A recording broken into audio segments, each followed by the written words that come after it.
Okay, so I'm filming this on my phone, obviously. I don't have it in me this morning to dick around with the camera. I really just don't. I woke up this morning missing my son, and I'm making a video that I've been meaning to make. And that is, it's not necessarily for people who have had miscarriages. It's for the people who are around those people. This is things that you shouldn't do, shouldn't say to somebody who's just had a miscarriage or stillborn. Or, you know, some of these would probably even pertain to people who have lost a child later in life. And there's going to be some stuff at the end for, you know, what suggestions for things that you can do and can say. But, you know, important part out first. First off, when you're searching for something to say to try and make them feel better, here's a big hint. Do not say any sentence that includes the word "at least." Don't say shit like, well, at least it happened early on. It doesn't fucking matter when it happens. There was a baby in me. There was a life in me. And I lost that life. I've been dreaming about this baby since before I was even pregnant. There is no early. There is no time when it would have been okay to lose him. It hurts just as much as it would have if I lost him in month 8 instead of in month 4. There is no fucking at least it was early. And there's no at least I lost him now. And obviously there was something wrong with him. And he was just going to die later in life. I've heard that one. You know. You know, at least it was now and not when he was born. It doesn't matter. This was my son. It doesn't matter when I lost him. Another fun one is, maybe it's for the best. That's one that goes with that last one. There's nothing the best about it. My son could have been born with no legs, no arms, and Down syndrome, and I still would have loved my son, and I still wish I had him. It doesn't fucking matter. And, oh, he's with God now. I don't fucking want him with God. I'm Wiccan anyways, but, so, you know, even more so, it's like, I don't want him in the nether realm. I want him here. I want him with me. And I've met other people who've had miscarriages, and they feel the same way. I don't want him in the afterlife. I don't want him in heaven. I want him here. So no, that's not a fucking comfort.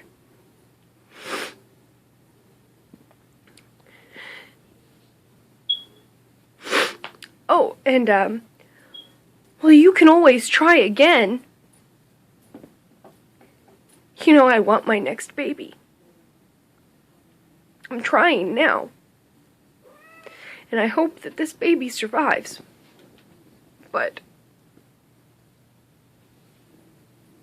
I wanted that baby. I wanted my son. And having another baby isn't going to fix that. It's not going to make him less important. It's not going to make him less of my baby. It's not going to make the loss any less. And that's just like, I don't have any other kids. This was my first one. But I know people who have kids that lost babies in miscarriages. And you know that another one similar to that is, you know, at least you have other children. They make things better, I'm told. Because you still have one to hold. I have nothing. But at the same time, those children don't replace the one that you've lost. So, having another baby in your life doesn't fix that. And this one feels like a no-brainer, but don't invite them to fucking baby showers. Don't do it. I've been invited to 2. Why the hell would I want to go to somebody else's baby shower when this month I should be having mine?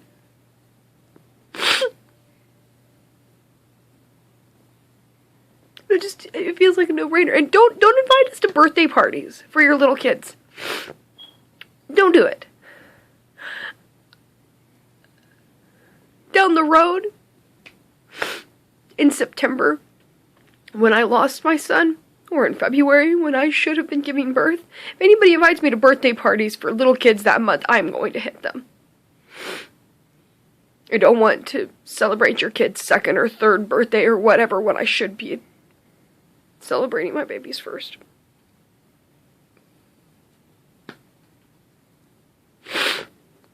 And this one, it seems like it would be a comfort, but it's just not. It just pisses me off.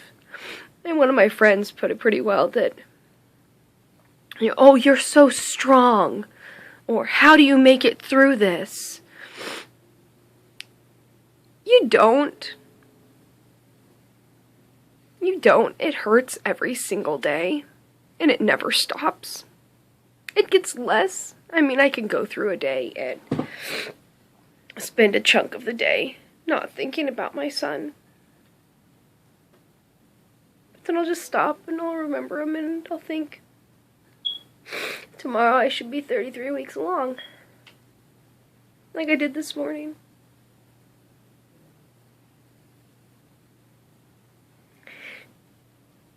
And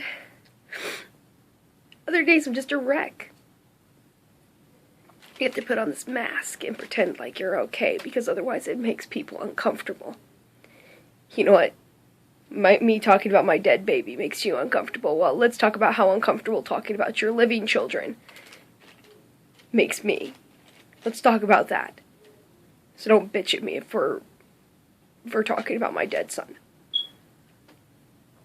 Like I should be just over it. If one of your kids died tomorrow, you wouldn't just be over it. Anyways, the original thing I was saying, is the whole being strong thing. We didn't choose this. We are being strong because we have to. And there are days when we're not gonna be strong because, you know what, fuck it. We have a right to just not give a shit how uncomfortable you feel. Because we have to stop and we have to cry.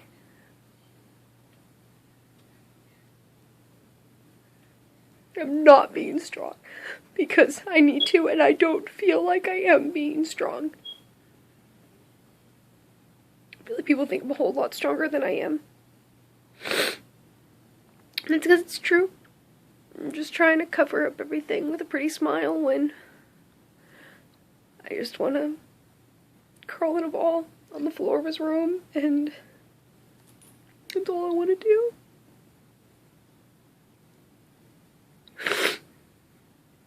You don't make it through it. You don't. It's only been a few months for me. But I'm told by even people who it's been years that it stays with you for forever. Every year on February 27th, I'm going to think about how it should be my son's birthday. And every year, I'm going to think about who he would have been, what he would have looked like. You don't get through it. It stays with you forever. It gets a little easier to bear, but it stays with you for forever. It doesn't go away. We don't make it through this. Now, things that you can do. Oh, and lastly, don't even dance around the idea that it wasn't a baby. If those thoughts are in your head, keep them in your goddamn head. I've had one person dance around that. like, told me that, oh, well, you could always use that name for another baby. No, I couldn't. I could never use Alexander Shepard for another baby. Because that is that son's name. I wouldn't. Can you give me somebody who has 2 children with the exact same name?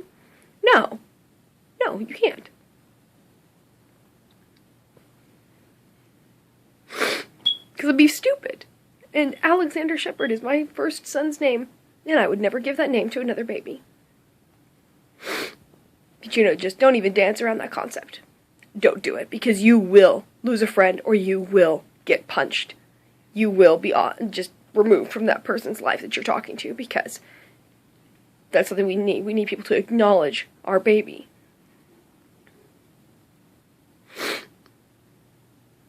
So, on to the things that you can do. If you can't think of something to say, just be silent. I mean, at first, I didn't want anybody to touch me, anybody to talk to me. I wanted everybody to leave me the fuck alone because I didn't want to talk about it. But the few people that did come up and hug me, even though I said no, it did help. If I'd had floods of people hugging me every time they saw me, then I would have probably been upset. Especially when I went into work. But having a person here and there just hug me and say, I'm here for you, it helped. I had a few people buy me things, and that was really nice. There was, I must have moved it. No, there was a bear that some people made for me at Build-A-Bear Workshop. I'm autistic, and I was celebrating the Build-A-Bear Workshop removing themselves as a sponsor for autism, or for the Autism Speaks. Their horrible company, won't go into that. You can do your own research. But, and I bought Alex a bear. And made him the geekiest looking Jedi bear ever, and I think that was just like 2 weeks before I miscarried. So a friend that works at Build-A-Bear Workshop, her and some of her co-workers, built me a bear. It was supposed to put like 2 hearts inside the thing, but every one of her co-workers and a few of mine that went up there put hearts in there. And when she brought that over, that was an amazing gift. There's 2 beads on this necklace. One, the pendant with the mom holding the baby, I bought. But these 2 beads, a friend bought me. This one has stones for September in it, because that's when I lost him. And then this one's shaped like a little boy, if you can't tell. And I'll never take them off. And then, I work at a retail store. Some ladies in the pharmacy gave me a card saying sorry for your loss, and I had friends pass me notes just throughout the day to say, you know what, you're doing good. Let us cry. Let us know that there is nothing you can do to make the situation better. There is nothing. You can help us stop crying. You can help us get it under control. But there's nothing that you can say that makes it better. Unless you've been through it. Oh, that was another don't. Don't compare the loss to another one. Oh, well, when I lost my dad, my brother, my sister, my grandmother, my mom, those are all really sad moments in life. Those are all things that suck. And they're all really shitty people to lose. But none of it compares to losing a child. None of it. I've lost a grandparent. And nothing compares to this.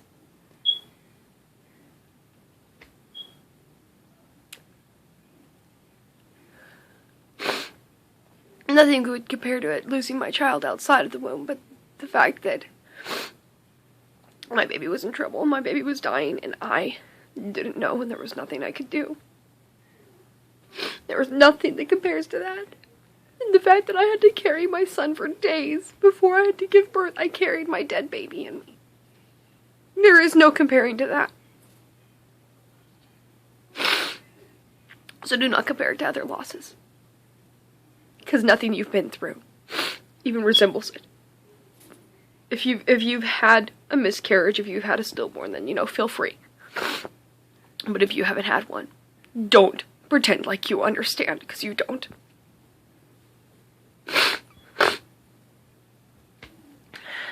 Anyways, other things, none of my friends or family did this, but I saw it as a suggestion online, you know, offer for the first couple of days to come over and clean or cook. I know that my whole house went to shit for the first few weeks after I miscarried.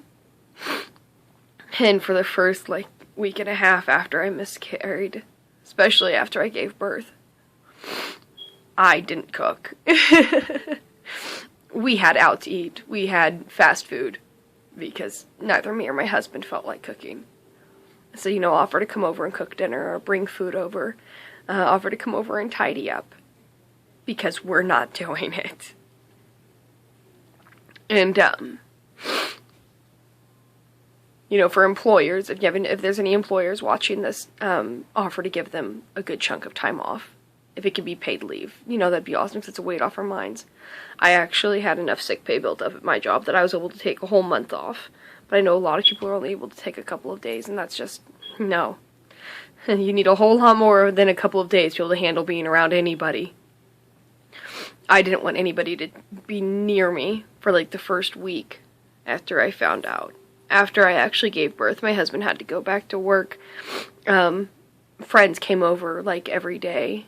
I had at least one person here because I didn't want to, it's just full of contradictions. You don't want to be alone in a quiet house, but you also don't want to be around people. It's weird. But having a friend there so that I wasn't by myself and so that I wasn't just driving myself crazy. And crying and screaming at walls and just wanting to throw and break things. It helped. It helped a lot. Don't force us to go out, though. Don't do that. I appreciated the fact that one of my friends, you know, made me leave the house when we went to Applebee's, but, you know, Applebee's ended up being a disaster because a couple sat down next to us with a baby. I mean, if we're not ready to go outside and be out in the world, then don't make us. Not early on, at least. Just don't. You know, other things that you could do. Offer to babysit. Offer to babysit. Because, you know, it's very hard to focus on the living child when you're so upset over just losing one. Offer to babysit. You know, I might make another video in the future, but this one's getting really long. It's almost 20 minutes long. But, so I might make another video in the future about things that you should say, shouldn't say. But right now, this is it. I hope this helps somebody. I sincerely hope that it helps another woman who's lost a baby. Because I hope that people don't say some of this shit to her. Oh, and, you know, with saying the word her, remember the dad lost a baby too. A lot of people ask, you know, how's your wife doing? How's the mother? A lot of people asked me how I was doing and offered their condolences, like, on Facebook and stuff, but hardly anybody said anything to my husband. He lost a child too. I wasn't the only one who lost a baby. I might have been the one carrying that baby, and I might have been the one that, our grieving is different, obviously. But my husband still lost a son. My husband still lost a baby. So make sure that you check in on the husband too, because right now he's trying to be strong for her. Because she's falling apart into a million pieces. And he's trying to do everything right. Jamie cooked me breakfast in the mornings because for a while I wasn't eating. So he's trying to do everything to help her through it. So make sure that you show some acknowledgement for him. Anyways, that's the last one, I promise. Like I said, I hope this video helps somebody. Have a good day.